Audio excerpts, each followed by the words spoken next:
जे मुख्यमंत्री थे तत्कालीन मुख्यमंत्री वर्तमान विरोधी दलर नेता गृहमंत्री थे कैबिनेट जड़े मंत्री को दिन दीपर हत्या है किए षड्यंत्र करथिला गृह विभाग रे एते दिन मंत्री थे तार जवाब देले ना। ओडिशा विधानसभा रे एक दुर्भाग्यजनक कथा जेतेबेले गृह विभाग एवं साधारण प्रशासन विभाग भलिया गोटे गुरुत्वपूर्ण चर्चा जेतेबेले आरंभ हैला गृह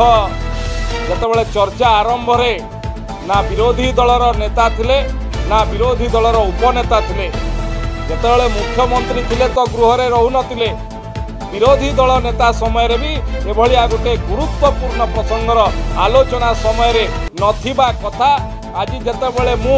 गृह रे भारतीय जनता पार्टी तरफ प्रारंभ रे ये चर्चा रे अंशग्रहण करथिली ए कथा उल्लेख करथिली बोधवे से कथा तांकर दलर के रिपोर्ट करथुव सेथि पई आज नवीन बाबू विरोधी दलर नेता आज गृह को आसीथिले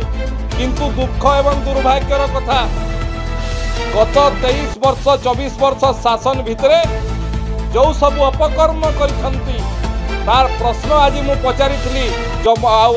निमंत्रण करथिली गृह को आसंतु एवं तार जवाब दियंतु जे मुख्यमंत्री थे तत्कालीन मुख्यमंत्री वर्तमान विरोधी दलर नेता गृहमंत्री मध्य थिले तांकर कैबिनेट जड़े मंत्री को दिन दीपर हत्या है किए षड्यंत्र करथिला गृह विभाग रे एते दिन मंत्री थे तार जवाब देले ना। महांगा मर्डर रे तांकर दलर आईन मंत्री ना रे अभियोग थिला से कौन करथिले तार जवाब देले नहीं। ममिता मेहर घटना रे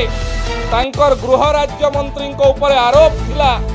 सारा ओडिशार लोक आंदोलन करथिला बेले धृतराष्ट्र जेभली दुर्योधन को तांकर सभारे पुरसभारे बसैथिले ठीक सही परी कलाहांडी एक कार्यक्रम रे तांको नेकी सेठी तांको पाखरे बसैथिले तार किसी जवाब देले नहीं